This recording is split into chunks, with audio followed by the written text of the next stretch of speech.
Shalom Youters. Oke, kembali lagi kita mau beribadah bersama-sama di rumah. Kita mau online ya, live streaming ibadah bersama-sama. Kita mau datang kepada Tuhan. Kita mau sama-sama naikkan syukur kita untuk Tuhan. Amin. Karena Tuhan itu baik dalam hidup kita. Tuhan itu baik dalam segala apa yang kita lakukan. Tuhan itu ada di dalam hidup kita. Amin. Yuk kita akan berdoa. Kita mau memulai ibadah kita pada sore hari ini. Mari teman-teman kita satukan hati, kita mau berdoa bersama. Tuhan, terima kasih Bapak kalau pada sore hari ini kami masih diberikan kesempatan untuk kami masih boleh beribadah Tuhan. Itu semua hanya karena anugerah Tuhan saja, karena Engkau sangat baik dan Engkau adalah Tuhan yang sangat baik bagi kami. Sebentar lagi kami akan memulai ibadah kami pada sore hari ini. Engkau berkati kami dari awal, pertengahan hingga pada akhirnya Tuhan. Hanya Engkau saja yang hadir dan hanya Engkau saja yang ditinggikan di tempat ini. Terima kasih Tuhan, dalam nama kami sudah selesai berdoa dan mengucap syukur. Haleluya. Amin. Kasih Tuhan itu tidak pernah berakhir. Amin. Dalam hidup kita, Tuhan itu adalah Allah yang besar. Kasihnya itu sungguh besar bagi kita. Dia adalah Allah yang setia. Dia lebih kuat dari segala apapun yang ada di dunia ini. Amin. Yuk mari sama-sama katakan. Kasih yang begitu besar, lebih kuat dari dosa. Kasih yang menembuhkanku, selamatkan dan pulihkanku. Ku naikkan syukurku, ku tak akan berhenti memuji, meninggikan namamu, selalu menari, memuliakanmu. Yeay, dibebaskan, dibangkitkan, hidup yang kau beri dan kini hanya untukmu. Teman-teman yang di rumah semua boleh joget ya. Bisa berdiri di tempatnya masing-masing, kita mau joget bersama, amin. Oke. Kasih yang begitu besar, lebih kuat dari dosa. Kasih yang menembuhkanku, selamatkan dan pulihkanku. Ku naikkan syukurku, ku tak akan berhenti memuji, meninggikan namamu, selalu menari, memuliakanmu. Dibebaskan, dibangkitkan, hidup yang kau beri dan kini hanya untukmu. Yeay!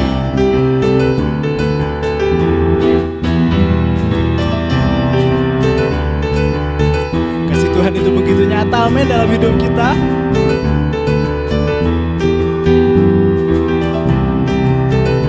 Sama-sama naikkan syukur kita.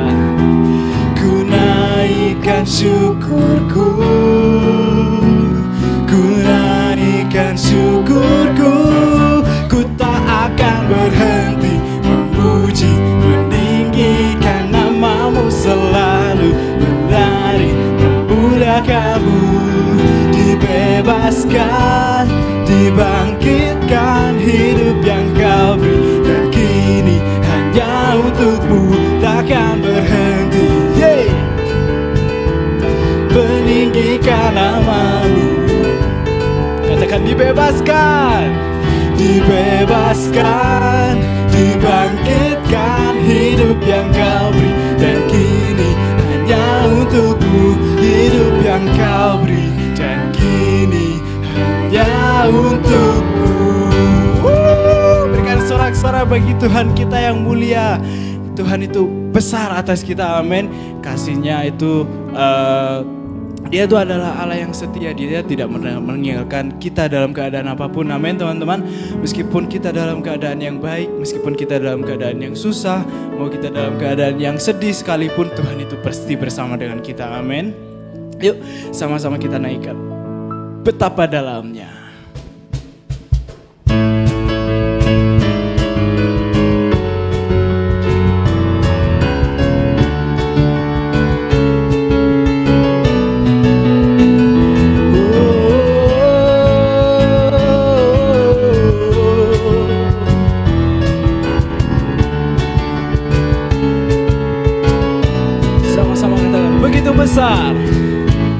begitu besar kasih telah tercurah bagi dunia. Karyamu, kasihmu yang termurni, tiada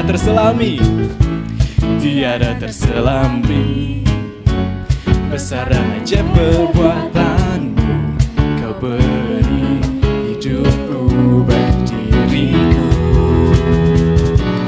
tiada yang sepertimu. Kau berkuasa selamanya, ku puji kau selalu. Angkat tanganmu sama-sama katakan, oh betapa dalamnya, betapa lebarnya kasih setiamu. Oh, oh, oh, tiada bandingannya, tiada duanya, tiada seperti kau, Yesus Tuhanku. Oh.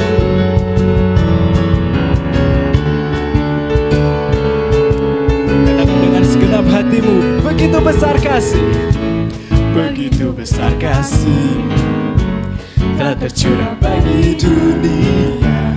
Karyamu, kasihmu yang mulia, tiada terselami, besar dan ajaib perbuatanmu. Kau beri hidupmu bagi diriku, tiada yang sepertimu. Kau berkuasa selamanya, ku puji kau selalu. Yeah. Oh, betapa dalamnya, betapa lebarnya kasih setiamu. Oh, oh, oh, tiada bandingannya, tiada duanya, tiada seperti kau. Katakan sekali lagi, oh, oh, dan dalamnya, betapa lebarnya kasih setiamu. Oh, oh, oh, tiada bandingannya, tiada duanya, tiada seperti kau, Yesus Tuhanku. Na na na na na na na na na na. Whoa, say na na na na na na na na na na na. Yesus Tuhanku. Berikan sorak-sorai bagi Tuhan kita. Teman-teman yang di rumah percaya amin bahwa waktu Tuhan itu adalah waktu yang terbaik buat kita, amin. Mungkin doa teman-teman yang sampai sekarang masih belum dijawab, atau teman-teman membutuhkan sesuatu tapi sampai sekarang masih belum diberi. Kita percaya bahwa Tuhan itu tahu waktu yang tepat, amin, buat kita. Kita tidak perlu memikirkan hal yang cukup bagi kita, tapi kita harus memikirkan kapan sih Tuhan beri untuk kita. Tuhan itu pasti tahu waktu yang tepat untuk kita, amin.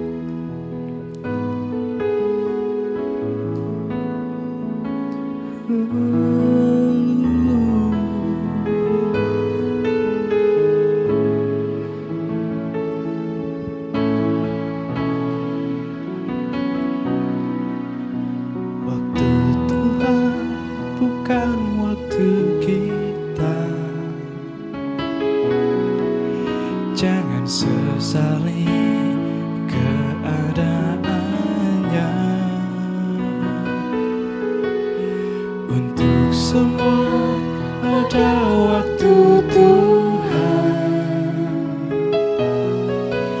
Tetap setia mengandalkannya. Sekali lagi katakan dengan segenap hatimu, waktu Tuhan. Waktu Tuhan bukan waktu kita. Jangan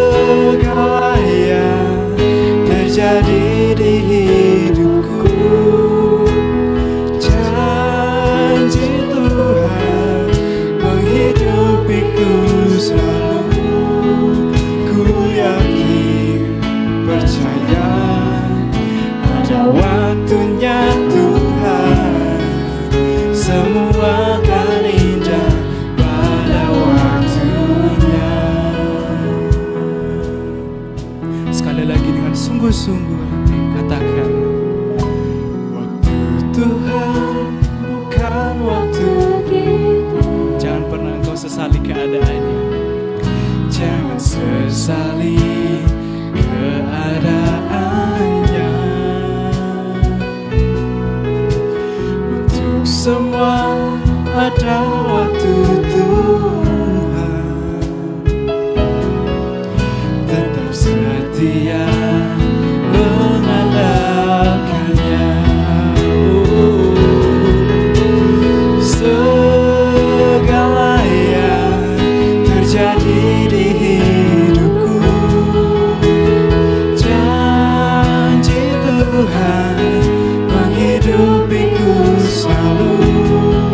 Ku yakin, percaya ada waktunya Tuhan.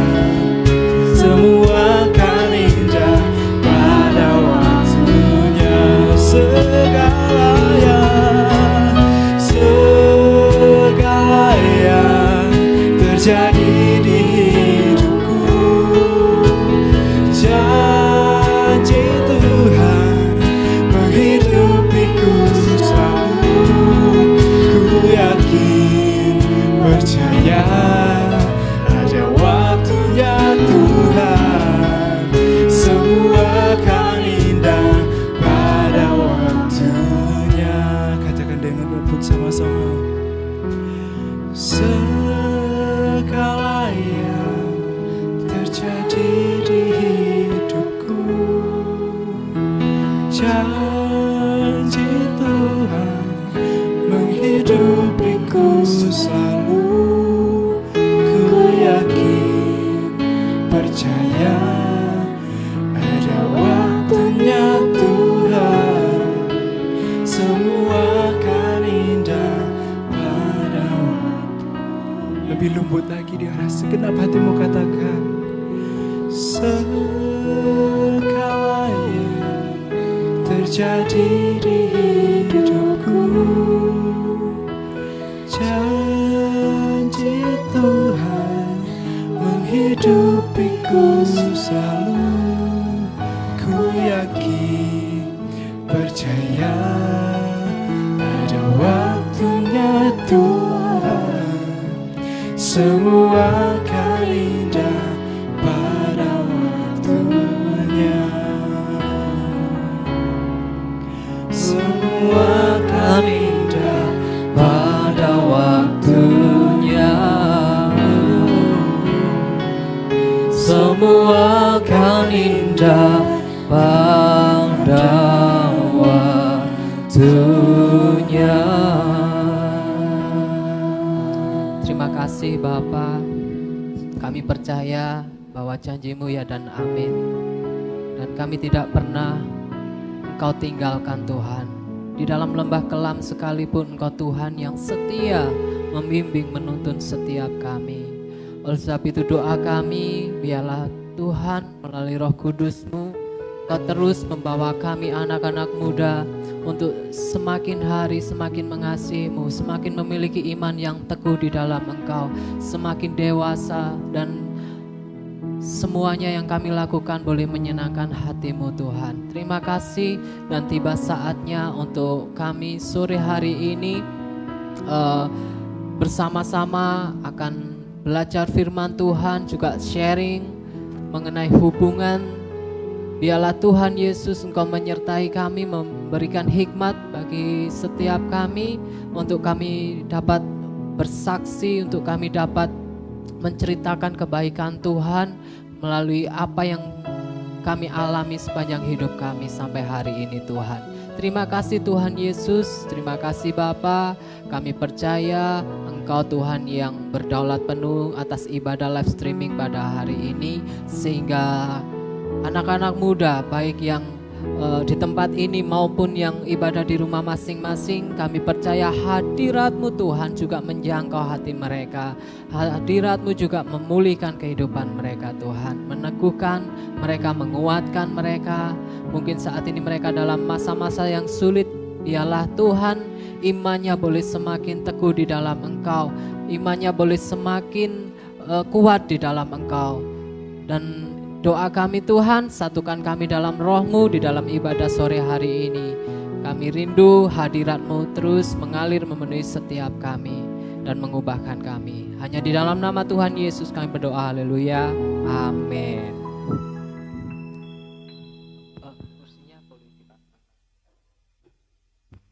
Oke, shalom semuanya Youters yang di sini maupun yang ada di rumah masing-masing. Gimana kabarnya? Saya harap dengan iman kita jawab di rumah luar biasa gitu ya. Oke, hari ini kita akan bersama-sama sharing melanjutkan dari sesi yang bulan lalu ya, Kak Samuel ya. Bulan lalu, 1 bulan yang lalu mengenai pacaran beda iman ya.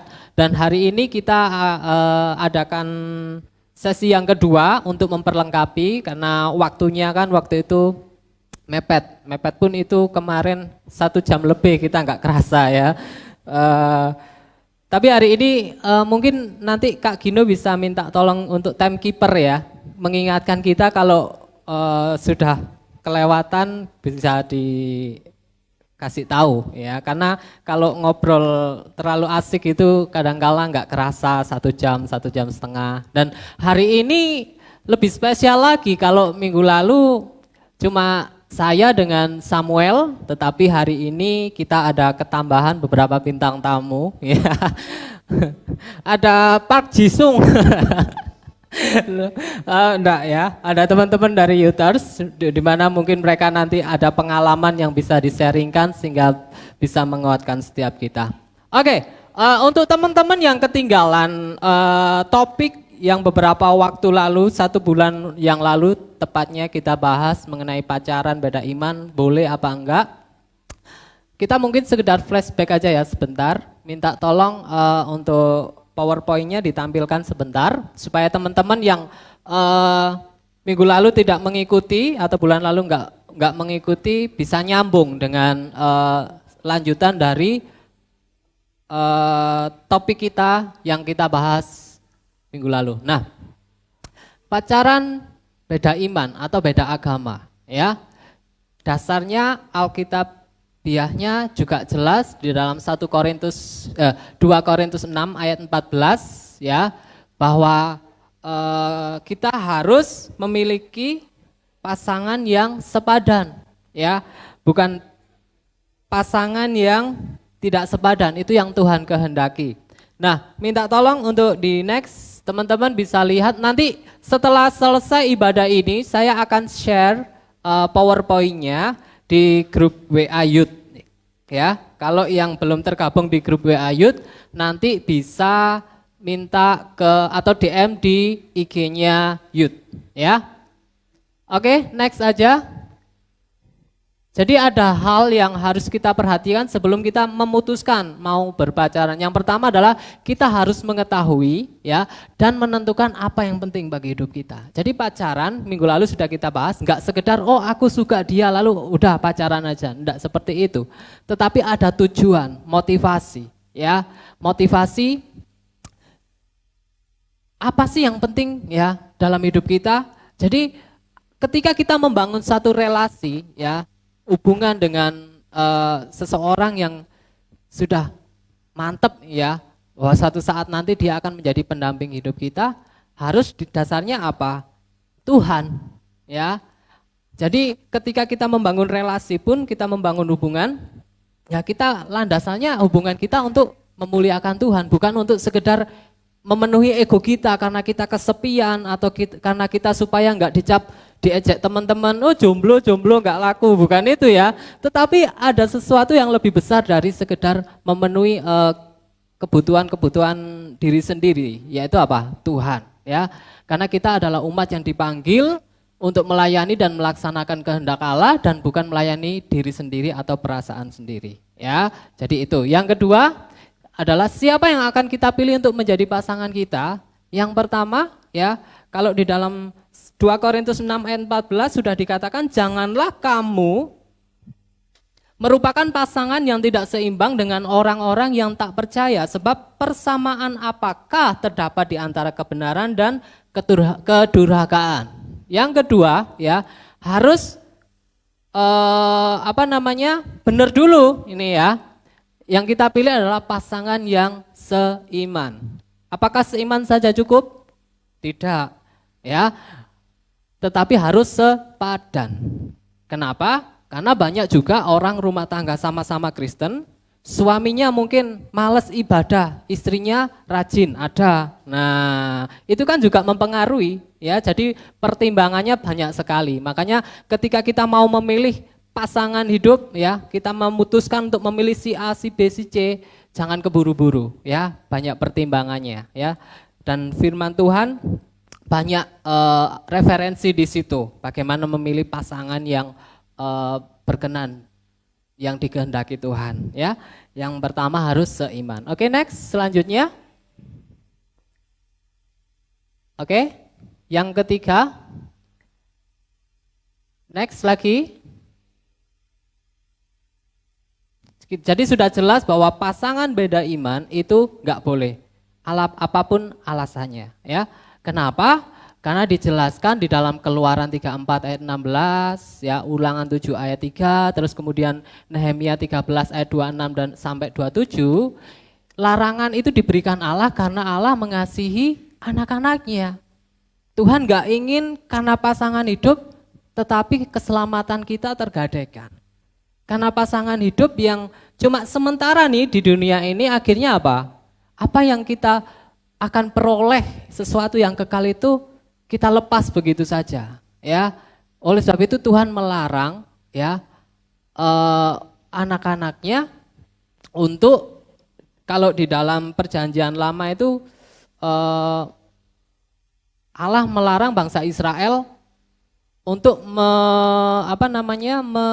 mengambil istri ya, atau pasangan atau suami dari orang-orang di luar bangsa Israel. Karena apa? Mereka adalah penyembah-penyembah berhala dan Tuhan gak ingin bangsa Israel menjadi penyembah berhala pada waktu itu. Nah, demikian juga dalam perjanjian baru Paulus mengingatkan kembali. Nah, next, selanjutnya ini sudah kita bahas ya, untuk menghemat waktu ya. Jadi sampai di sini dulu teman-teman semuanya, kita harus sepakat kita sepakat dulu ya bahwa pasangan beda iman itu tidak boleh ya, tidak boleh ya. Dan jalan keluarnya gimana supaya kita bisa memperoleh pasangan yang tepat ya, yang membawa kita kepada sesuatu yang bisa berkenan kepada Tuhan, menyenangkan Tuhan melalui hubungan kita. Ada tahap-tahap di sini, ya, ada tahap-tahap di sini, dan 7 poin yang ingin saya sampaikan di sini. Kita akan buka dulu di dalam dalam Filipi pasalnya yang ke-1. Oke, teman-teman bisa buka Alkitabnya masing-masing. Filipi yang ke-1 ayat 9 sampai yang ke-11 ya. Filipi 1 ayat 9 sampai yang ke-11 saya bacakan. Dan inilah doaku, semoga kasihmu makin melimpah dalam pengetahuan yang benar dan dalam segala macam pengertian, sehingga kamu dapat memilih apa yang baik, supaya kamu suci dan tak bercacat menjelang hari Kristus, penuh dengan buah kebenaran dan dikerjakan oleh Yesus Kristus untuk memuliakan dan memuji Tuhan. Ya, jadi teman-teman, karena kita ini diciptakan segambar dengan rupa Allah, maka kita punya tugas di dalam kehidupan kita, yaitu apapun yang kita lakukan harus memuliakan Allah. Nah, kenapa harus memuliakan Allah? Apakah Tuhan itu kurang mulia kalau kita enggak memuliakan Dia? No. Saya katakan, sekalipun kita enggak nyanyi buat Tuhan, alam ini sudah bernyanyi buat Tuhan. Lalu kemudian untuk apa kita nyanyi buat Tuhan? Itu sebagai bentuk ekspresi ucapan syukur kita kepada Tuhan atas kebaikan Tuhan. Nah, kemudian kenapa kita harus memuliakan Allah? Kita ingat di dalam Kejadian bahwa kita diciptakan segambar dan serupa dengan Allah. Nah, untuk itu tugas kita adalah memuliakan Allah. Memuliakan Allah seperti apa? Nah, karena kita ini adalah duplikatnya Tuhan, jangan sampai kita justru melalui kehidupan kita mempermalukan nama Allah. Ya, orang Kristen podo ae, bukan itu ya. Orang Kristen kok senengannya ngakali. Nah, apakah itu mempermuliakan Allah? Tidak kan? Nah, maka dari itu, jadi apapun yang kita lakukan harus membawa apa ya? Puji nama orang-orang di sekitar itu bisa, oh orang Kristen seperti ini pantesan ya. Makanya Tuhannya itu wah. Nah, itu loh. Baru itu anak-anak Tuhan. Ya, tapi kalau sebaliknya, nah itu perlu dipertanyakan anak siapa itu, ya kan? Nah, oke. Jadi kita harus punya pengetahuan yang benar supaya kita bisa memilih mana yang tepat, mana yang benar. Dan ini berlaku untuk segala hal, termasuk salah satunya menentukan pasangan hidup, ya supaya jangan sampai salah, ya. Karena di hari-hari ke depan itu keadaan akan semakin sulit. Bahkan di kantong-kantong Kristen, daerah-daerah pedalaman, itu banyak banget orang-orang, anak-anak muda ini terutama, anak-anak remaja, yang akhirnya melepaskan imannya dengan memeluk kepercayaan yang lain. Karena apa? Karena kurang kuatnya ya imannya, sehingga dengan mudahnya menggadaikan imannya dengan alasan macam-macam ya, termasuk salah satunya sulit banget nyari pasangan yang seiman gitu. Terus kemudian aku sudah kandung cocok sama dia pengertian dan sebagainya. Nah, maka dari itu teman-teman semuanya, ada beberapa poin di sini, ada 7 poin ya yang akan kita bahas bagaimana menentukan pasangan hidup yang tepat. Yang pertama adalah komitmen bertumbuh secara pribadi dalam Kristus ya. Ini minggu lalu sudah kita bahas, tapi cuma poin-poinnya aja, cuma sekilas saja, tetapi sekarang kita agak dalam sedikit. Nah, ini harus menjadi yang pertama sebelum kita memutuskan si A ini aku suka sama si A ya misalkan. Tapi apakah si A ini punya komitmen bertumbuh secara pribadi dalam Kristus ya. Nah, di dalam Filipi 2 ayatnya yang ke-12 dikatakan bahwa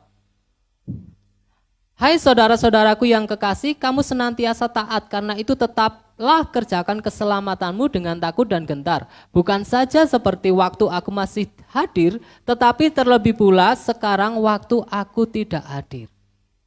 Jadi yang pertama, seseorang yang kita mau pilih nih untuk menjadi pasangan kita harus benar-benar orang yang punya rasa tanggung jawab bahwa sebagai seorang Kristen dia nggak boleh stagnan, tapi harus terus bertumbuh dan bertumbuh. Ya, di dalam Firman Tuhan dikatakan yang sudah kita baca barusan dalam Filipi 2 ayat 12, dia harus senantiasa mengerjakan keselamatan itu dengan takut dan gentar. Dengan takut dan gentar ini seperti apa? Jadi dia melakukan menjaga kehidupan kerohaniannya itu dengan penuh tanggung jawab ya. Mengerjakan sesuatunya itu dengan penuh tanggung jawab kepada Tuhan ya, seolah-olah dia itu takut banget kehilangan Tuhan ya, gemetar ya, gemetaran itu ada rasa benar-benar apa yang menggambarkannya itu. Misalkan kayak gini, saya tuh suka banget sama seseorang, ya, sangat saya cintai dan saya nggak mau mengecewakan dia. Nah, ketika seseorang yang sangat saya cintai ini meninggalkan saya pernah mengalami hal itu ya. rasanya itu hati itu aduh benar-benar hancur ya. Rasanya itu jangan-jangan gitu ya. Jangan tinggalin aku gitu ya. Oke, jadi apa namanya? Benar-benar kita itu ada rasa gemetar jangan sampai ya kita kehilangan Tuhan. Ya, ada. Jadi bukan takut karena takut dihukum, bukan itu, karena Tuhan adalah kasih kan, tetapi di sini kalau di dalam bahasa aslinya itu gentarnya itu bukan gentar karena takut dihukum, tapi gentar karena sesuatu yang kita akan seolah-olah akan kehilangan sesuatu yang sangat-sangat berharga. Nah, maka dari itu ketika kita menjalani kehidupan Kristen kita menjalaninya dengan penuh hati-hati. Jangan sampai kita mendukakan Tuhan, jangan sampai kita mengecewakan Tuhan, jangan sampai kita menyakiti hati Tuhan. Nah, seperti itu. Jadi kriteria yang pertama ini dulu, harus yang pertama seseorang yang punya tanggung jawab mau bertumbuh di dalam Tuhan, ya, mau bertumbuh semakin dewasa. Yang kedua adalah visi hidupnya menyenangkan Tuhan. Ya, visi hidupnya menyenangkan Tuhan. Di dalam Filipi 1 ayat 21, teman-teman bisa baca di rumah, karena bagiku hidup adalah Kristus dan mati adalah keuntungan. Nah, Rasul Paulus benar-benar seseorang rasul yang luar biasa. Dia tidak lagi peduli dengan dirinya sendiri, di dalam pelayanan pun ya, dia tidak mengambil keuntungan sedikit pun. Bahkan untuk memenuhi segala kebutuhannya dia harus berjualan tenda, ya, membuat tenda untuk dijual untuk membantu operasional pelayanannya kemana-mana. Jadi ketika dia pelayanannya dia nggak nyari amplop, tetapi justru dia memakai itu untuk memberkati orang yang lain yang lebih membutuhkan, ya. Dan ini adalah salah satu nasihat yang luar biasa untuk kita anak-anak Tuhan juga memiliki motivasi yang sama seperti itu, ya. Jadi kalau kita melihat seseorang yang kita kasihi, ya, nggak sungguh-sungguh di dalam Tuhan, ya, ke gereja aja harus dipaksa-paksa dulu baru dia mau ke gereja. Sudah ini alamat, ini nggak masuk kriteria, ya. Kalau ikut audisi udah out pulang gitu ya.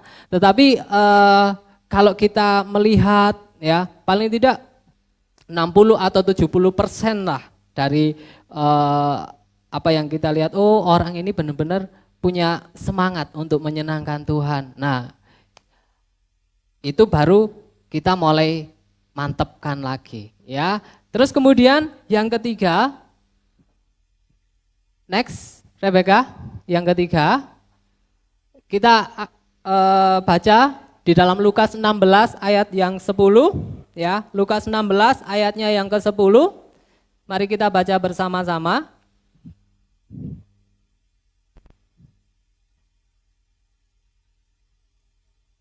Oke, sudah ketemu semuanya? Teman-teman yang di rumah bisa baca ya.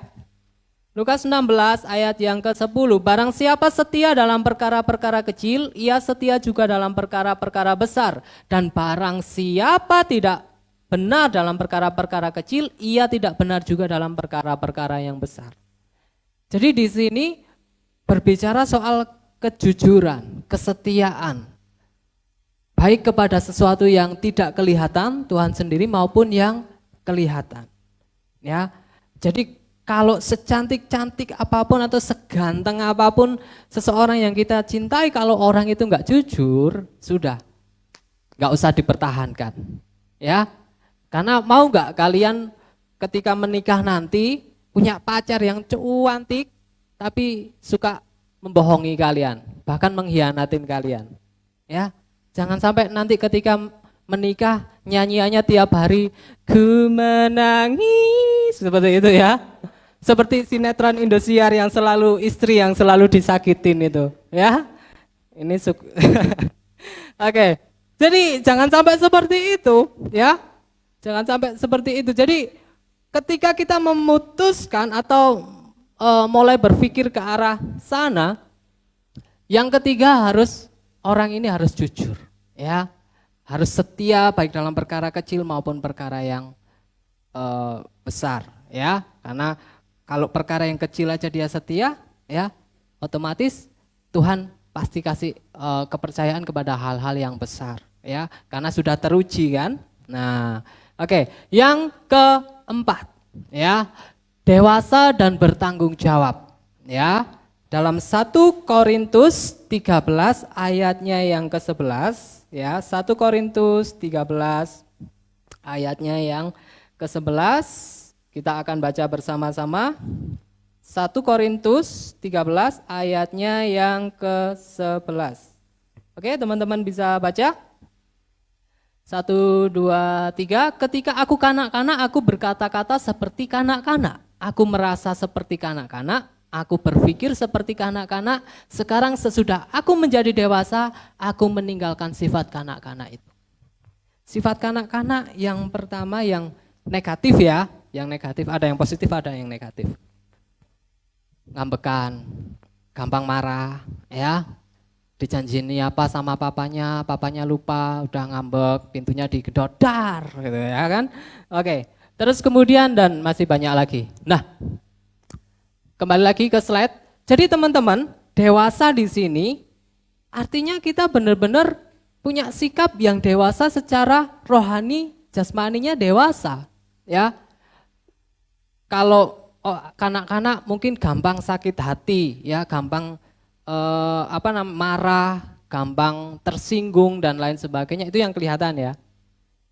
Tetapi seseorang yang sudah dewasa rohani akan marah aja itu mikir dulu ya, akan tersinggung itu mikir dulu ya kan.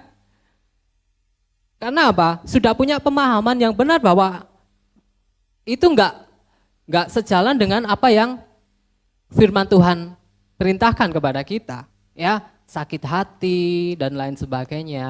Nah, maka dari itu ya, poin yang keempat yang harus kita perhatikan ya, untuk kita menentukan oh dia nih yang harus menjadi pasangan hidup saya, yang keempat adalah harus dewasa rohani ya, harus dewasa rohani, punya tanggung jawab ya, tidak gampang putus asa ya, tidak gampang sakit hati ya.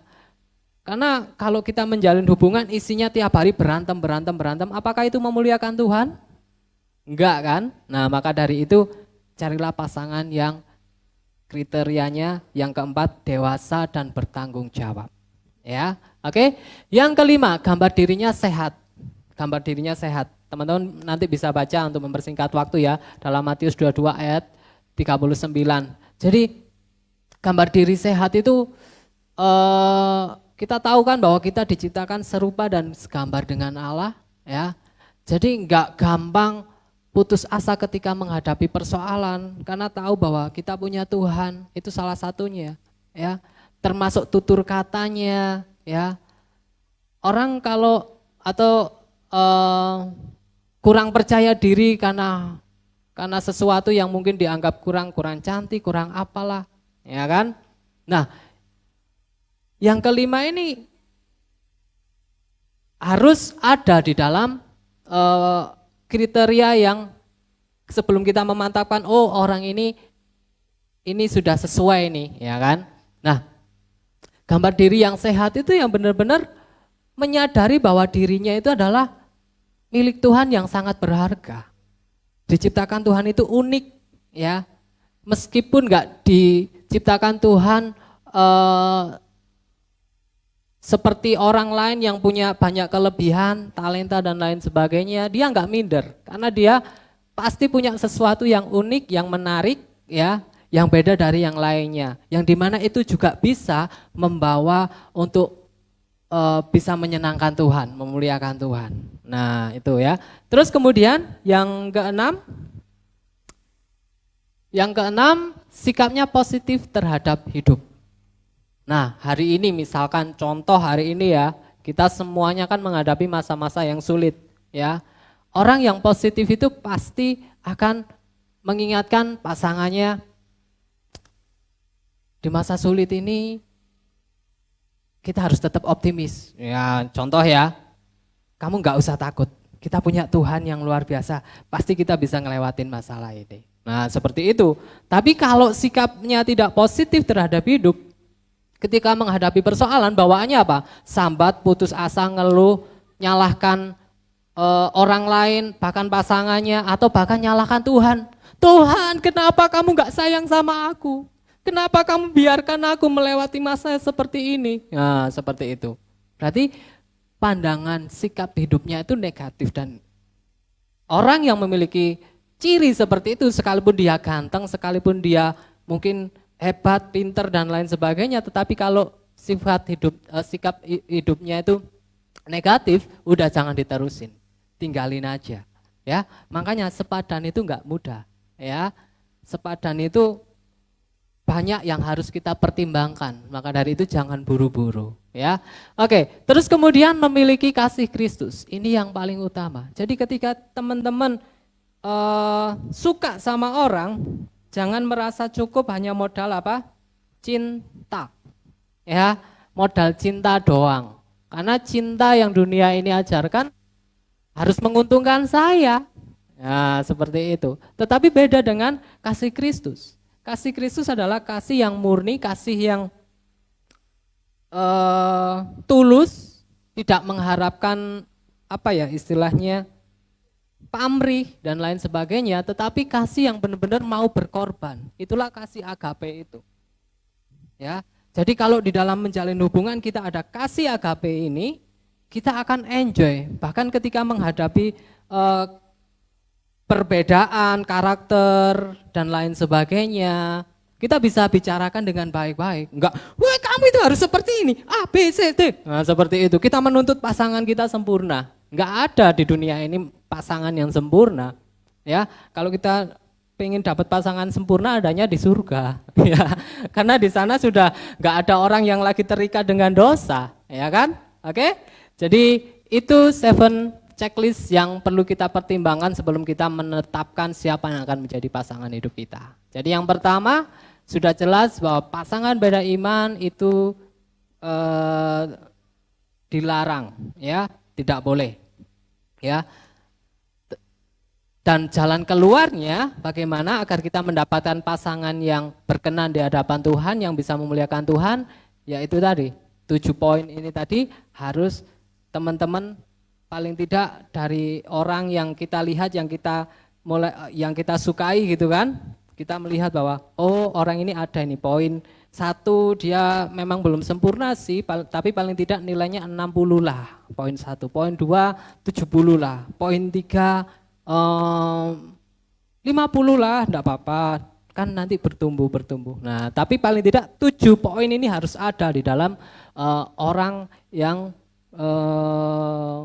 paling tidak sudah kita putuskan, oh orang ini akan menjadi pasangan saya nanti. Nah seperti itu ya. Oke. Dan selanjutnya saya undang teman-teman semuanya, kita akan sharing di sini, kita akan berbagi di sini, kita akan bahas mungkin ada pertanyaan, pendapat, pengalaman dan lain sebagainya tentang pacaran, tentang membangun pasangan relasi dengan pasangan kita. Oke, silakan Samuel.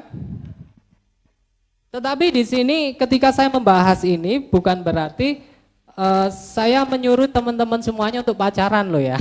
Saya hanya ingin ngasih pagar atau batasan-batasan supaya kita jangan sampai jangan sampai kita salah mengambil keputusan ya. Karena banyak banget anak-anak remaja ya, atau anak-anak yang dulunya aktif sekolah minggu tetapi ketika usia sudah mau menikah, dengan mudahnya menikah dengan orang yang tidak tepat, beda iman lagi. Nah ini yang banyak, bahkan di tempat saya juga banyak sekali ya. Dan ketika saya mengangkat topik ini, teman-teman ingat saya nggak nyuruh kalian pacaran, saya cuma ngasih landasan supaya teman-teman jangan sampai salah ketika kalian sudah siap untuk punya rencana untuk menikah dengan seseorang, kita sudah benar-benar sudah dasarnya itu sudah kuat gitu loh ya. Karena sudah pernah kita singgung bahwa pacaran itu prinsipnya bukan sekedar kita suka lalu kita oke lah gitu, tetapi pacaran harus sekali untuk menikah. Maka dari itu kita harus pertimbangkan betul-betul siapa yang menjadi pasangan kita nanti. Oke, silakan.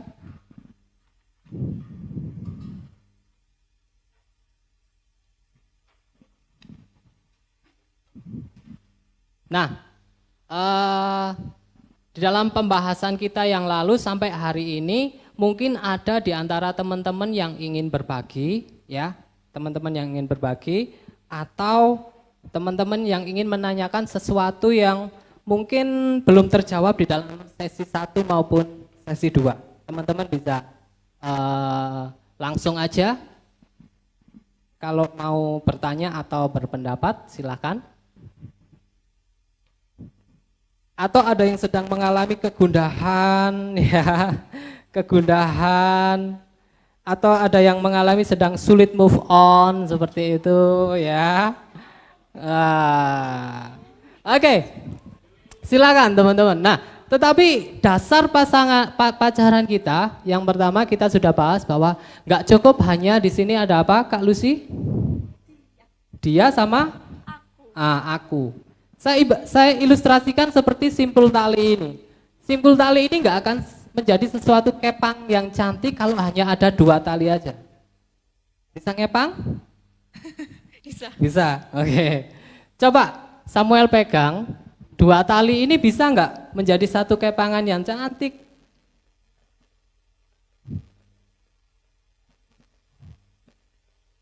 Bisa nggak?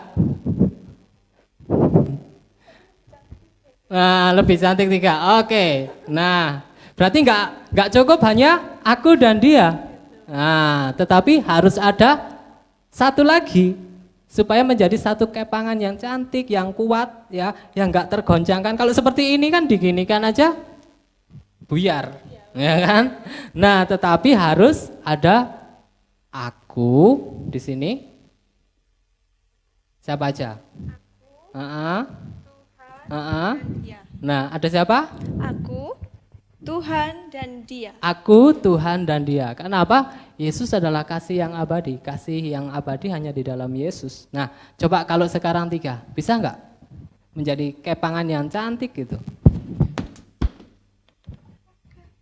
Oke.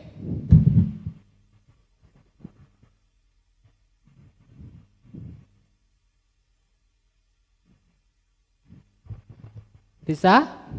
Oh, bisa. Oke, nggak usah sampai selesai Kak. Kalau sampai selesai nanti jam 7 ya. Oke, sampai situ aja. Coba Samuel bisa melihat? Bagus nggak? Kira-kira kuat nggak?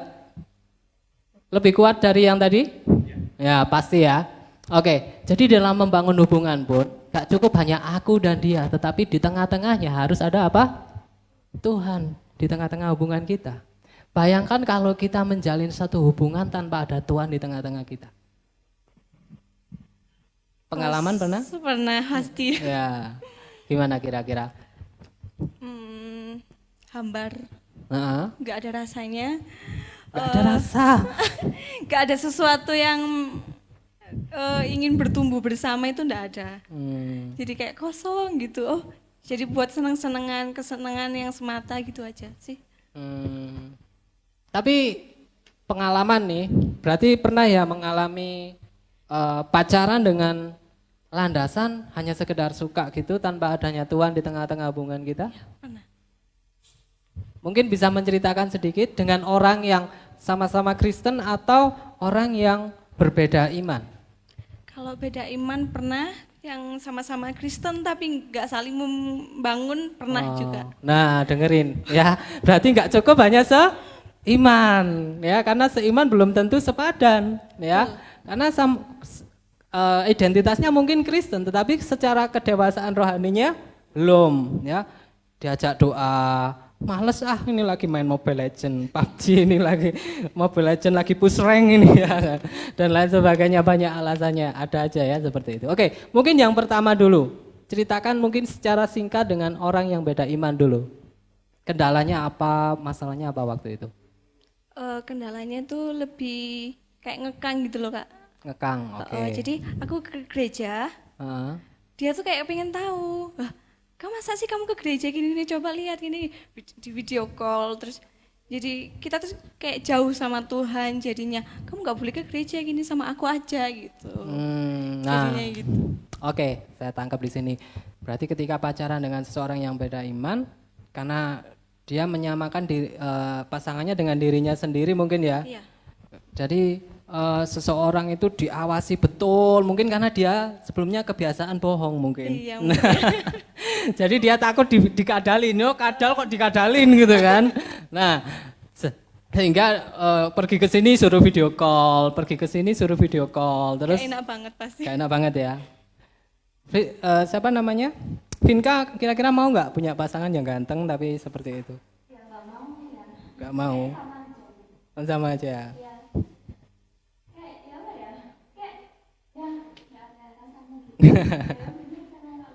Pengalaman nggak? Pengalaman mungkin bisa ceritakan sedikit?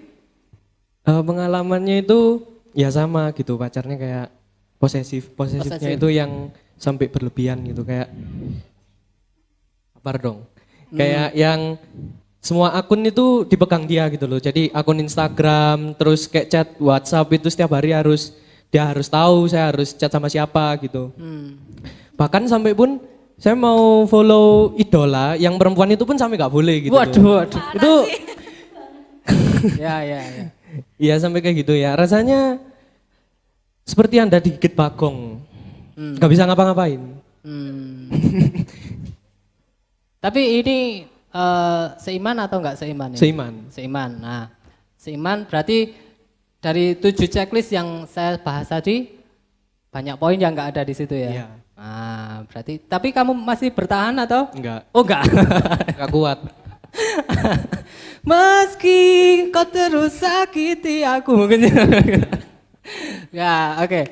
Ya, itu pengalaman dari teman kita Deo. Mungkin teman-teman di rumah banyak pengalaman, nanti bisa sharing di IG-nya Youth, bisa DM ya, atau sedang mengalami permasalahan yang kurang lebih seperti itu dan belum mendapatkan jalan keluar, bisa share pengalamannya di DM via IG-nya Youth ya. Jadi itu Deo seperti itu. Nah, itu yang seiman, ini yang tidak seiman tadi ya. Nah, dari situ kita bisa simpulkan bahwa betapa hambarnya, betapa menderitanya kalau kita bertahan dengan seseorang yang dari situ kan kita bisa simpulkan bahwa orang itu tidak punya kasih Kristus. Ya kan? Posesif, ya kan? Orang yang posesif itu kan maunya harus menuntut apa yang dia mau harus dipenuhi, seperti itu kan? Harus pasangannya harus sesuai dengan apa yang dia mau. Ya, dari situ kita bisa melihat bahwa tidak ada kasih dalam dirinya, ya kan? Karena di situ yang ada cuma egoisme, ya. Di situ yang ada cuma egoisme, pengennya dimengerti tapi nggak mau mengerti, cie gitu.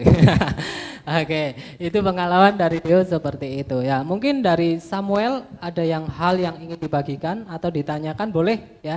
Jadi sambil kita ngobrol hari ini, kalau di tengah-tengah nanti ada pertanyaan, kita bisa tanyakan langsung dan kita bisa bahas. Saya atau teman-teman yang lain punya pendapat juga boleh bahas ya. Oke. Saya mau sharing sekalian mau bertanya sesuatu. Oke. Gini. Jadi dulu itu pernah pacaran, tapi sama yang lebih tua. Mungkin kalau orang lihat tuh gila kali ya. Tapi pacarannya Sebentar. tuh. Tuanya ini selisih 10 tahun, 20. Oh enggak sampai, sampai. Beda lagi. Takutnya saya jadi simpenan tante-tante gitu. Aduh. Oke, ya. Enggak. Jadi bedanya 4 tahun. Ya, 4 tahun di atas saya. Terus kurang lebih berapa bulan ya? 3 atau 4 bulan gitu. Itu dulu pacaran waktu awal-awal itu seneng banget gitu Kak, kayak adem gitu kan rasanya. Kebetulan dia juga seiman gitu kan. Ya. Terus dia punya adik, terus bapak ibunya juga udah pernah dikenalin, sempat dikenalin. Tapi saya takut Kak, soalnya bapaknya tentara. Waduh. Macam-macam di sniper kamu ya. Serem itu Kak. Oke. Oke, terus habis itu suatu ketika waktu saya di sekolah, saya dulu itu di sekolah anaknya paling dikenal satu sekolah karena saya dulu pinter tapi nakal Kak. Oh, tapi sekarang tetap atau? Oh enggak, beda. Puji Udah Tuhan. enggak. Udah enggak. Jangan sampai tetap ya. Oke, lanjut. Jadi dulu itu saya pernah kasus di sekolah. 2 atau 3 kali kena kasus di sekolah. Terus saya bolak-balik panggil ke BK. Saya harus menyelesaikan tatip gitu kan. Terus habis itu saya nggak cerita sama pasangan saya. Karena pikirku aku nggak mau bikin dia kecewa gitu. Oh. Nah, terus habis itu Oke, lanjut. Terus habis itu setelah selesai kasusnya dia tahu dari adiknya. Adiknya tahu, terus akhirnya cerita ke ini pacarku dulu, mantan lah istilahnya ya, mantan. Terus habis itu akhirnya mantan saya ini chat, waduh udah kena omel kan, udah panjang urusannya. Terus habis itu akhirnya saya memutuskan untuk mundur alon-alon. Mundur alon-alon, jadi mundurnya nggak kasih kabar. Soalnya karena pemikiranku itu gini, kalau aku terus sama dia, kalau aku kena masalah dia pasti kena juga. Jadi pasti misal aku yang punya masalah dia yang kena imbasnya. Jadi kan nggak enak. Terus akhirnya aku memutuskan untuk mundur alon-alon. Jadi mundur dikit-dikit, terus dikit-dikit kabarnya mulai Jarang berkurang. chat, Iya jarang chat, terus komunikasi, jarang komunikasi, cuek. sering hangout sama temen, sering mabar. Akhirnya udah lupa kan. Terus akhirnya sampai sekarang udah tetap inget, tapi kalau diinget-inget waktu dulu itu lucu gitu. Ya. Karena mundurnya itu. Nah, pertanyaannya yang saya lakukan itu bener nggak? Jadi karena saya tahu kalau saya kena masalah dia kena imbasnya. Terus akhirnya aku mundur. Kira-kira itu bener nggak? Oke, sebelum saya jawab benar apa enggak, saya tanya balik dulu ya sebelumnya. Oke. Nah, sebelum kamu memutuskan berpacaran dengan anak itu, apa sih dasarnya sehingga kamu itu mau menjalin hubungan dengan dia? Dasarnya ya cinta dunia. Nah, cinta aja kan? Cinta monyet Kak istilahnya. Nah, Kalau sekarang cinta cinta monyet. monyet. Oke, ya. Nah, gitu. Oke, jadi terus kemudian setelah kamu menjalin hubungan itu, kerohanian kamu terbangun nggak? Atau justru sebaliknya? Karena sering berantem akhirnya malah sering kesel. Oh enggak. Kalau masalah kerohanian terbangun, tapi terbangunnya itu kayak nyicil. Jadi dikit mulai terbangun gitu. Apakah itu dari pasanganmu itu atau dari diri kamu sendiri? Dari diri saya sendiri. Dari tapi. diri sendiri. Tapi dari pasanganmu itu biasa aja atau? Ya dia tetap support. Jadi kan kebetulan seiman. Ya. Jadi kita bertumbuh sama-sama tapi bukan bukan kayak aku ngajak dia, ayolah kamu ke gereja gini, terus kayak ayo baca Alkitab. Tapi enggak, itu datangnya dari diri sendiri, bukan kita yang ngajak dia atau dia yang ngajak aku gitu. Oke. Ya, dari awalnya aja yang menjadi landasan kita kenapa kita suka sama dia kan kamu sendiri mengatakan bahwa cinta dunia atau kata lain itu cinta eros. Oh, iya, cinta eros ya kan. Iya. Nah, mungkin karena pertimbangannya karena dia cantik. Ya, mungkin karena dia punya sesuatu yang lebih dari teman-teman cewek yang lain. Iya. Nah, terus yang berikutnya adalah cintanya itu cinta monyet. Nah, ini yang salah. Ya. Jadi saya menghimbau teman-teman semuanya, kalau usia kalian nih yang masih remaja SMP, SMA, kamu masih SMP? Gak lulus ping piro ya. Oke. Itu mending jangan dulu. Karena pacaran adalah persiapan untuk menikah. Jadi nggak ajang coba-coba. Nah, kenapa? Untuk menghindari kita punya sesuatu yang menimbulkan syak. Menimbulkan syak itu apa ya? Syak itu sesuatu yang membuat orang itu menjadi kecewa, membuat orang itu menjadi melihat iman Kristen kita itu kok gini gitu loh. Ya.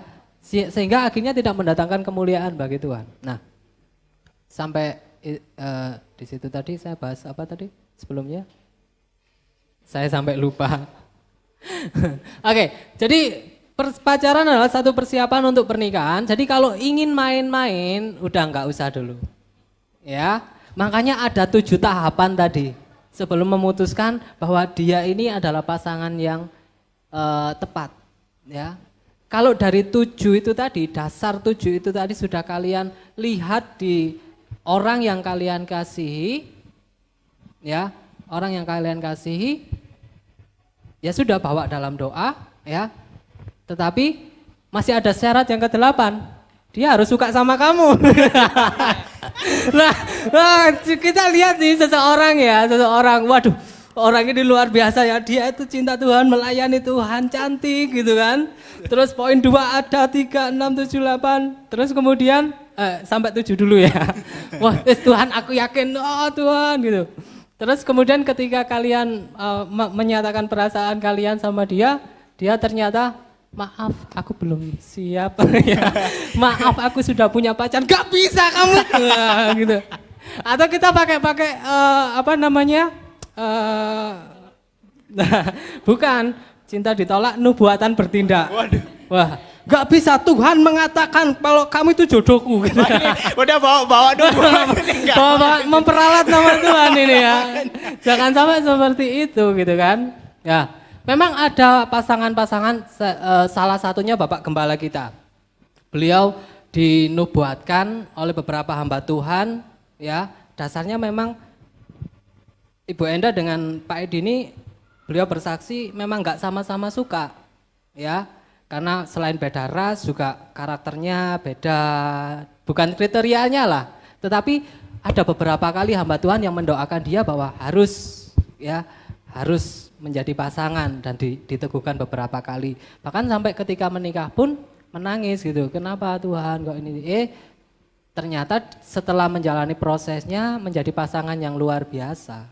Ya. Nah, tetapi itu nggak bisa berlaku untuk keseluruhan. Ya. Nggak berlaku untuk keseluruhan, itu orang-orang yang khusus, yang spesial yang memang ditetapkan Tuhan seperti itu. Ya. Kalau semua orang mendapatkan hal yang seperti itu ya enak ya. Di departemen kita ada departemen musik sama departemen buatan. Ya. Artinya ada hamba Tuhan yang khusus berdoa untuk jemaat sebentar. Oh ini jodohmu ini. Ya, enak, kita nggak usah capek-capek gitu kan. Nah tetapi itu adalah salah satu karunia yang spesial ya. Tetapi firman Tuhan memberikan kita landasan untuk bagaimana kita menentukan pasangan yang tepat. Karena kalau di Alkitab sendiri memang nggak ada landasan pacaran, ya. Yang ada adalah landasan apa? Pernikahan. Pernikahan Kristen itu baru ada. Tetapi juga nggak ada di firman Tuhan larangan pacaran. Nggak ada kan? Di firman Tuhan, ayo cari ayo ayat saya, ya. Landasan untuk pacaran. Ya. Tetapi pacaran Kristen beda dengan pacaran dunia. Ya. Kalau pacaran dunia, kalau saya lihat di dalam kamus KBBI ya, kamus KBBI, sebentar, kamus KBBI, mana? Kamus, oke, mungkin 15 menit dulu ya, sampai selesai ya, nanti kita akan ini. Mungkin kalau masih belum puas nanti bisa next ya, lanjut. Sebentar, atau mungkin teman-teman yang bawa HP coba, pacaran menurut KBBI itu apa? Di Google bisa, HP saya lagi lemot ini. Ini, sebentar. Ketemu?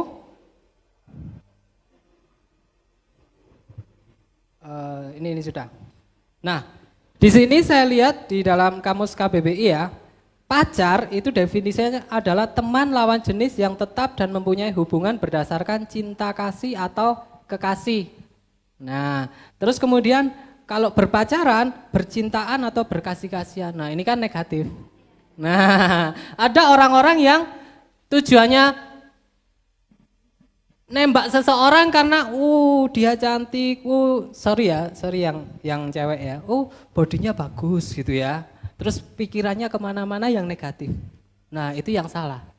Jadi landasan kita yang pertama jangan sampai itu tadi cinta dunia atau sekedar cinta eros, tetapi harus yang pertama adalah cinta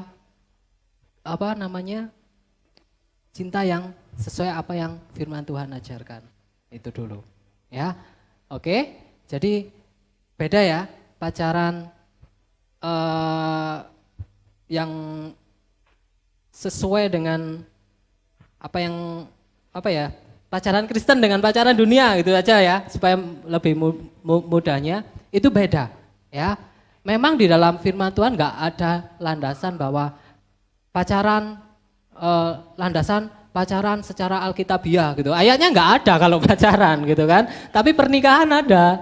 Nah, terus kemudian kalau larangan pacaran juga nggak ada. Berarti ketika kita menjalin hubungan dengan seseorang ya nggak salah, asalkan jangan bertentangan dengan firman Tuhan. Ya, kan di firman Tuhan banyak sekali ayat-ayat ya yang ada itu kasih apa ya? Persahabatan, kalau seperti itu ada, tentang mengasihi dan lain sebagainya itu ada. Nah, kembali lagi kepada pertanyaannya Samuel tadi.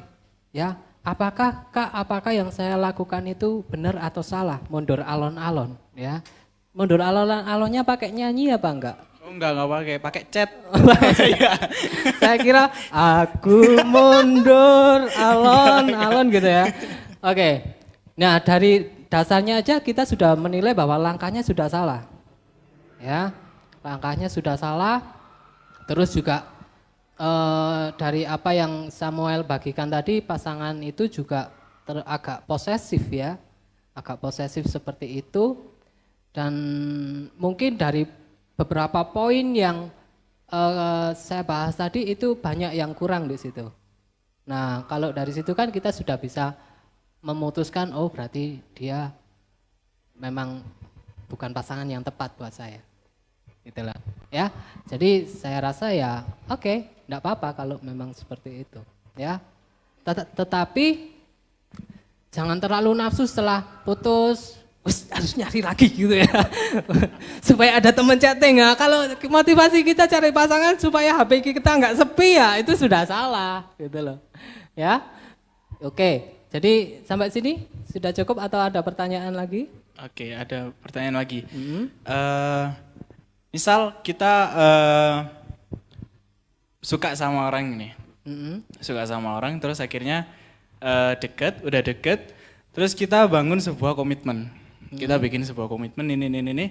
Terus dari beberapa checklist tadi, udah banyak yang terpenuhi gitu misalnya. Ya. Tapi cuma bikin komitmen aja tapi tidak ada status pacaran. Itu gimana Kak? Oke. Nah, jadi suatu hubungan bisa juga diawali dari persahabatan. Ya kan? Ya. Persahabatan. Nah, kita lihat di dalam hubungan persahabatan kita ini, ya, itu membawa hal yang negatif atau positif. Seperti itu. Ya, negatif atau positif. Nah, kalau sudah sama-sama punya komitmen dan banyak di situ tadi dari beberapa poin yang sudah kita bahas tadi, banyak yang memenuhi, ya, banyak yang memenuhi. Ya jalani terus, jalani aja. Ya, jalani dulu terus-menerus. Percaya kalau dia memang dari Tuhan, gak akan kemana. Gitu loh. Sama seperti saya dengan dia dulu, ya. Sedikit sharing ya. Saya ketika putus dengan mantan saya yang dulu, ya, saya memang waktu itu sudah saya nggak mau fokus, nggak mau pacaran dulu, nggak mau buru-buru, ya. Saya nggak mau buru-buru, saya mau fokus dengan apa yang saya bisa lakukan untuk Tuhan. Saya mau melayani, fokus melayani dulu. Tetapi saya cuma ada harapan Tuhan nanti. Tuhan kalau memang kasih pasangan buat saya pengen punya pasangan itu, saya nggak nyari, tetapi Tuhan kirim, ya, itu yang pertama. Saya ngomong sama Tuhan seperti itu. Terus Tuhan kalau bisa itu orangnya yang imut-imut gitu. Serius, saya doa sama Tuhan seperti itu. Terus yang punya ketiga, desain sendiri ya, punya desain sendiri. Iya, kan nggak salah toh minta ya. Kita nulis terus nanti kita kasih ke Tuhan. Tuhan mau ACC apa enggak itu kan urusannya Tuhan gitu kan. Terus yang ketiga saya doanya kalau bisa Tuhan bisa pelayanan bareng, ke gereja bareng. Aduh pasti so sweet gitu ya. Nah doa saya seperti itu. Nah seiring berjalannya waktu, Tiba-tiba muncul si ini. Ya. Si ini ya. Si ini, si Lucy. Ya. Si Lucy. Nah, tetapi coba mungkin nanti bisa bersaksi ya. Jadi ketika saya pertama lihat dia tuh tiba-tiba kayak ada muncul dek gitu ya. Tetapi saya abaikan sekian lama ya. Sekian lama gitu ya.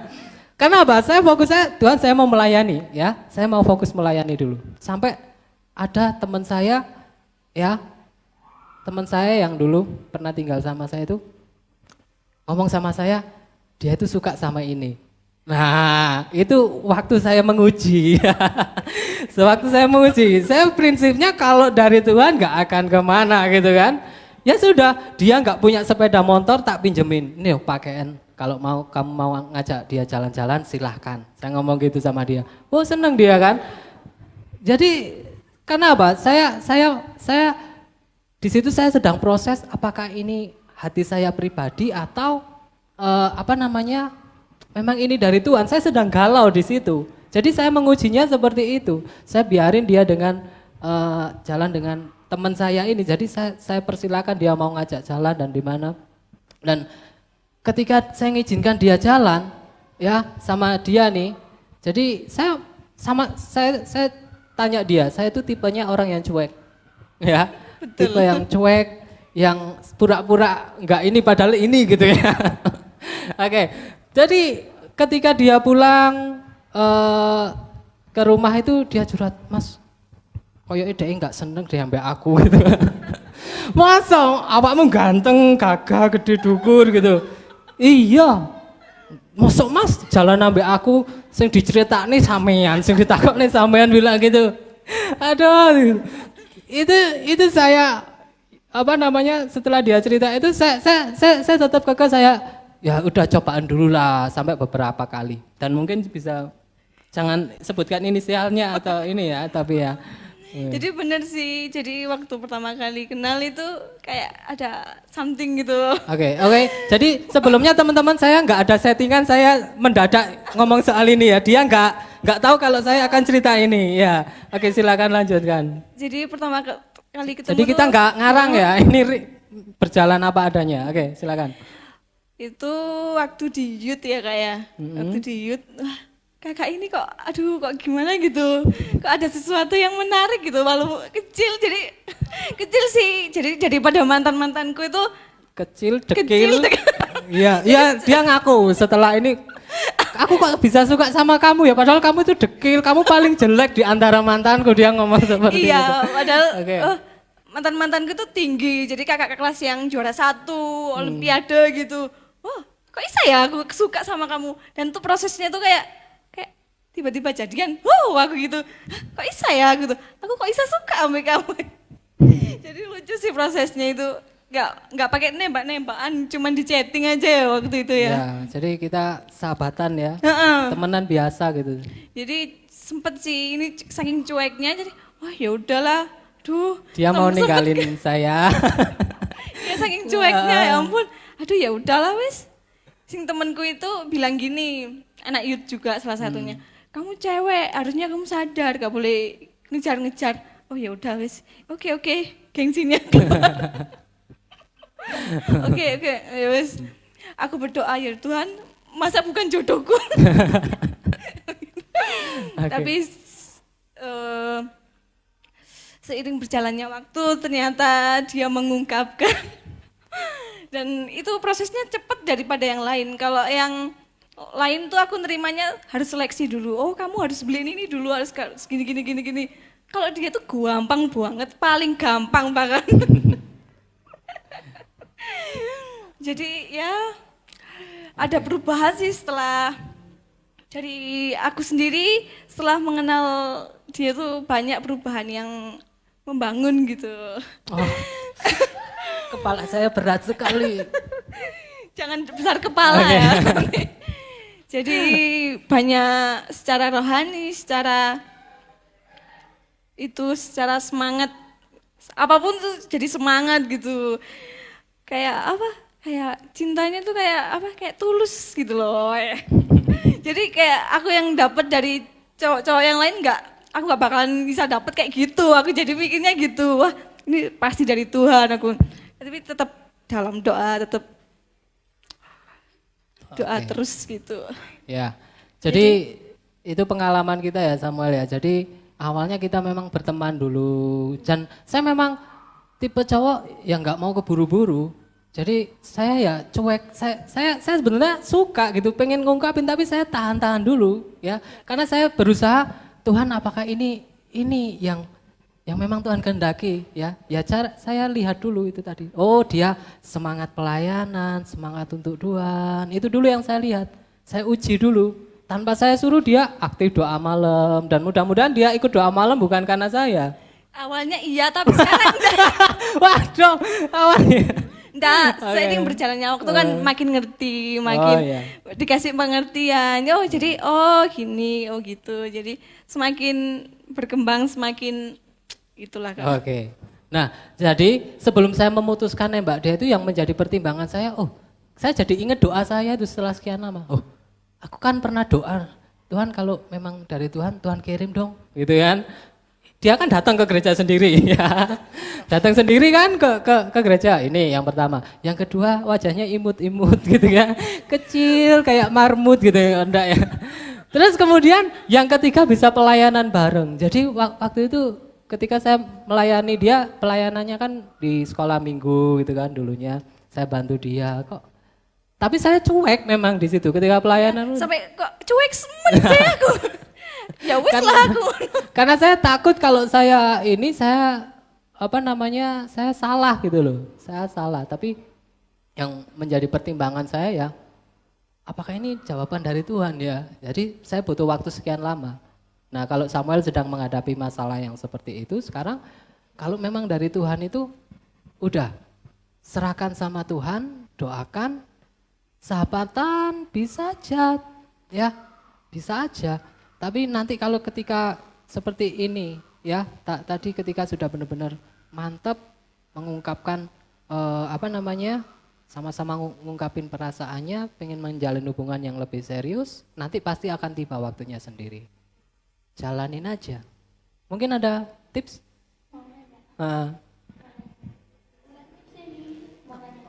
Mau nanya, ya. Sama pacaran yang beda agama tapi Katolik itu loh Kak, masih belum Oke. gimana gitu.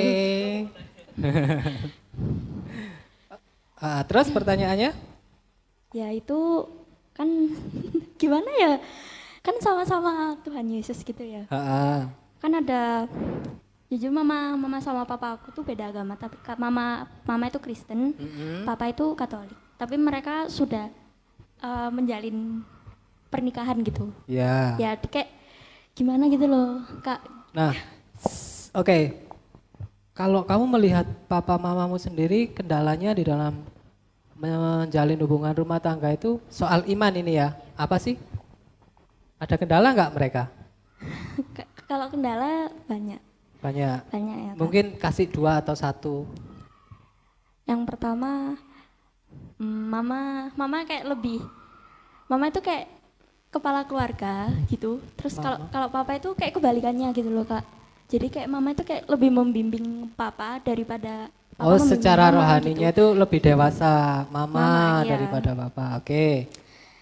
Terus apa lagi ya? Kalau Mama masalah minta itu- maaf ya. Nanti waktu sampai rumah jangan dimarahi ya. Oke, klarifikasi. Oke, lanjut ya. 2 aja jangan banyak-banyak ya. Nanti kita jadi lambe turah nanti ya. Oke, silakan lanjut. Ya itu yang pertama. Terus gimana ya? Kan papa itu masih proses dalam pendewasaan.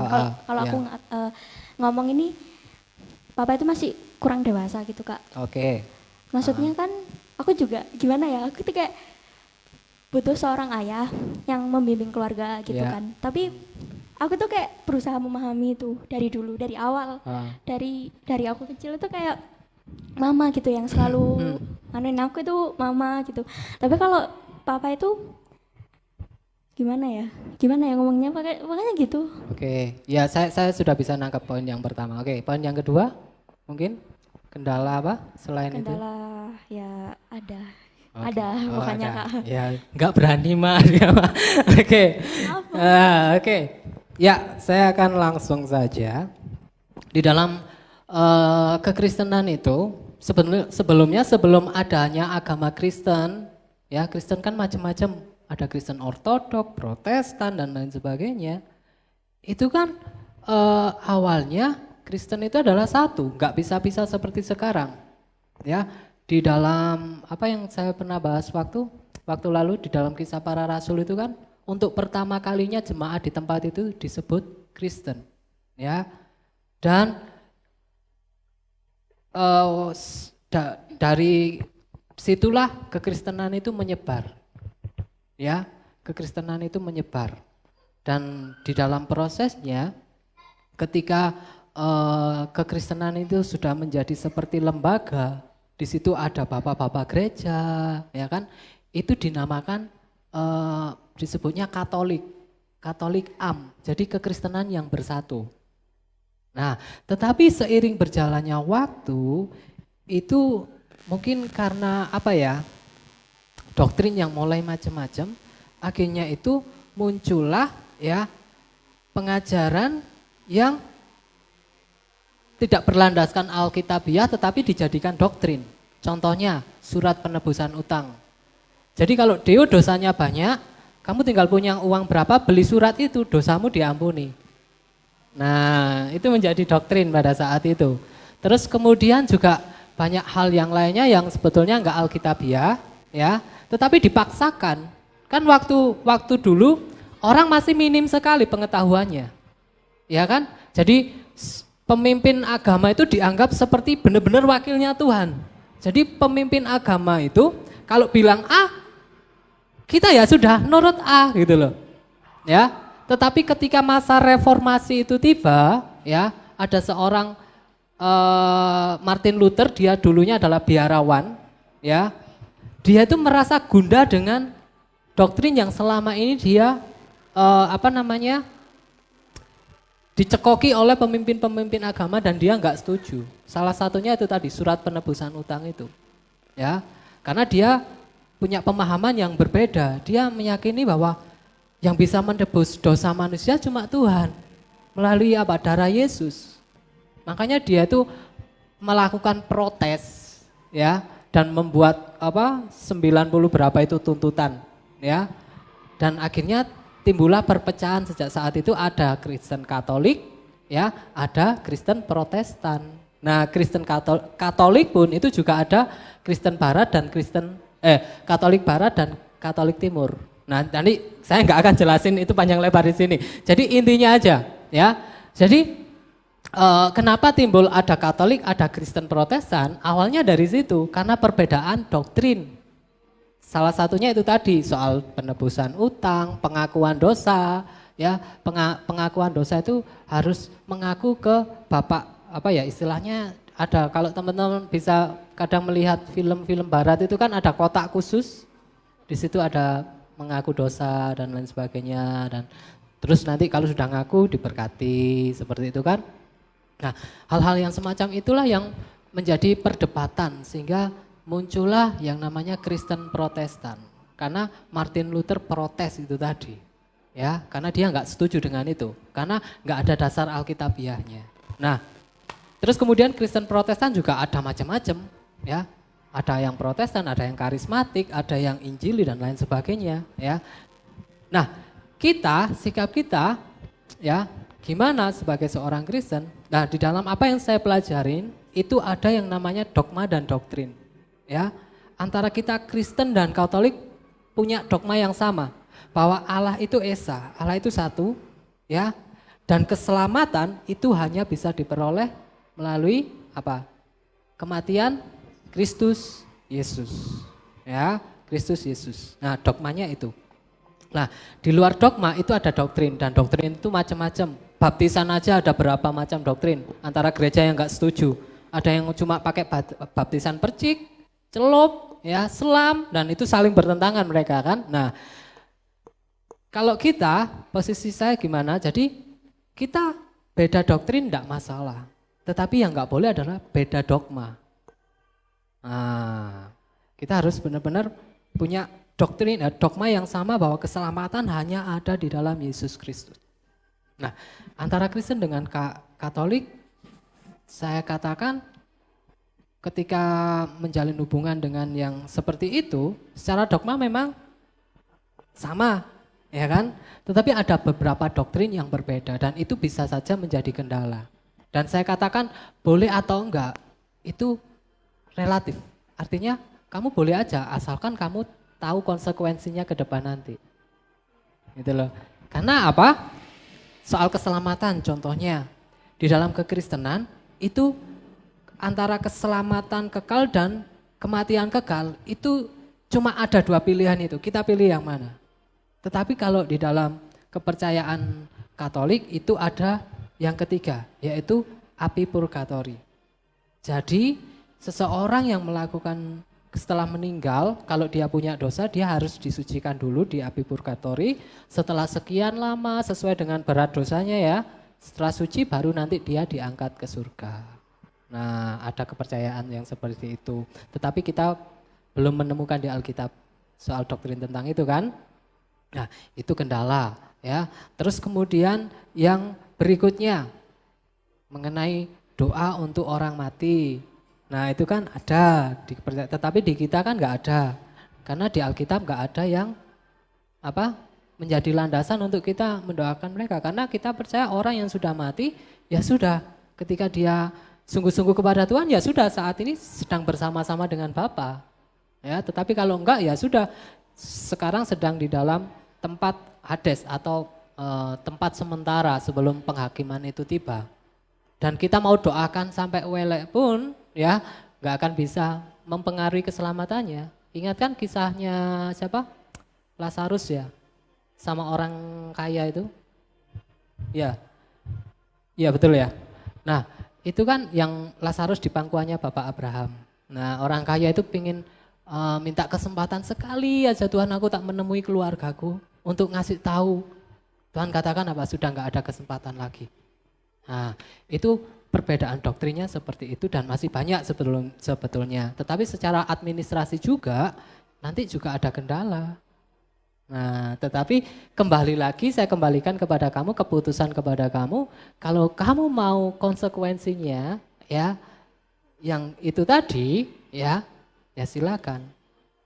Ya silakan. Tapi kalau enggak ya berdoa sama Tuhan, pasti Tuhan nanti kasih yang lebih baik. Kakak, ngomong-ngomong soal beda agama nih, dari keluargaku sendiri, aku juga kan beda agama tuh Kak, Kristen sama Islam. Nah, itu aku mau sharing aja sih ini. Oke. Jadi 5 menit aja ya. Oh iya ya. Karena waktunya mepet. Mungkin ini sesuatu yang menarik, nanti bisa lanjut lagi dengan topik yang lebih greget lagi mungkin ya. Saking menariknya ya. Sorry hari ini agak kepanjangan sedikit ya teman-teman. Nah, tapi nanti bisa di-cut aja yang enggak penting. Oke, silakan. Jadi dari papa mama ini kan udah beda agama. Jadi efeknya itu kan pasti ke anak. Pasti ke anak. Dari hubungan antara ibu dan anak dan ayah itu jelas nggak harmonis, nggak ada komunikasi yang sehat karena beda iman ini tadi. Nah dari situ aku belajar sih Kak, kalau beda iman itu emang nggak boleh, apalagi udah jelas-jelas Kristen sama gitu. Udah disebut sih tapi. Maaf nanti disensor aja. Nah itu jelas gak boleh kan. Jadi dari situ aku belajar sih kalau memang benar-benar gak boleh. Dan mulai dari SMP itu mulai komitmen, harus seiman. Tapi seiring berjalannya waktu, jadi pengetahuan kan nambah kan, gak seiman aja itu. Jadi harus saling berkembang, saling membangun gitu. Jadi memang aku ngerasain kalau memang hidup beda iman itu benar-benar kayak rasanya itu neraka turun ke dosa. Gak enak banget pokoknya itu. Jadi tips mungkin tips tipis sih nanti dilengkapin Kak Yuli ya. Jadi mulai sekarang sih benar-benar cari yang seiman, yang bisa sama-sama membangun. Enggak, tips buat yang jomblo.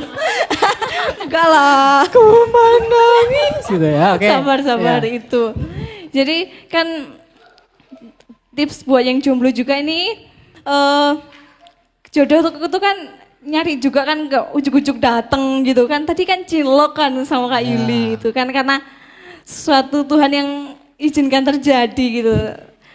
Aku yakin juga sih yang di sini pasti juga bakalan mengalami yang dahsyat-dahsyat juga yang Tuhan Yesus percayakan sama kalian nantinya.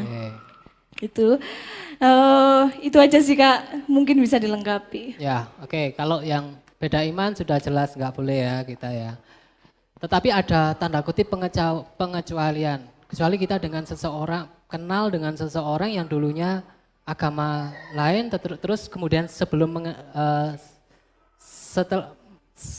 mengenal kita, dia sudah punya pengalaman pribadi dengan Tuhan, akhirnya dia masuk ke agama Kristen, dan dia menikah bukan karena kita, tetapi karena benar-benar karena Tuhan, sehingga dia memutuskan percaya kepada Yesus, itu boleh.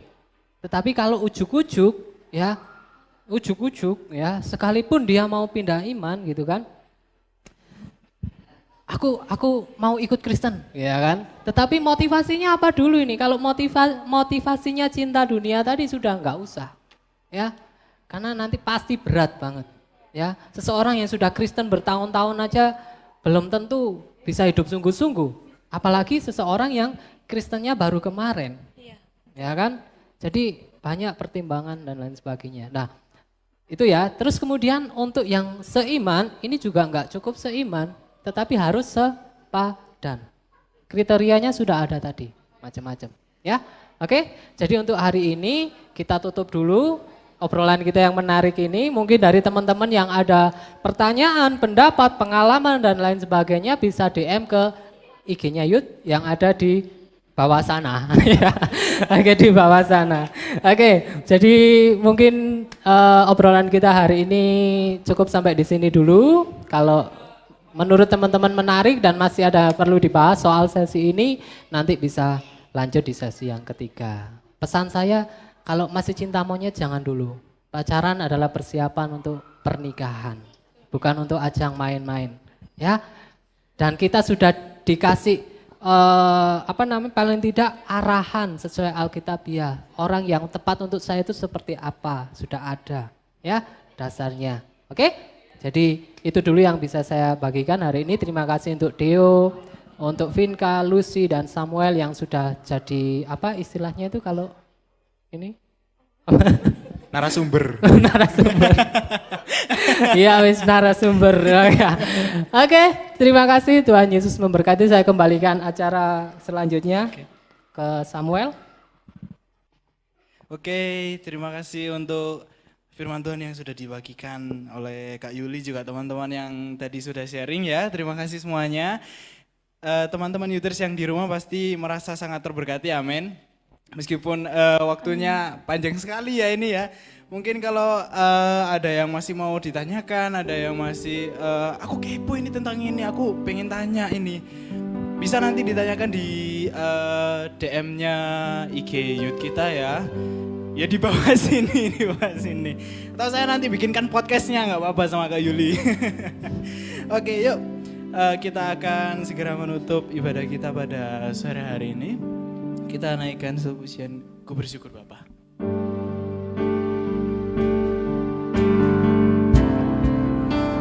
Ku bersyukur Bapa, ku bersyukur Tuhan, buat kasih setiamu di dalam hidupku. Ku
Bapak, kami mengucap syukur untuk hari ini Engkau telah menyertai ibadah kami mulai awal sampai di penghujung ibadah ini.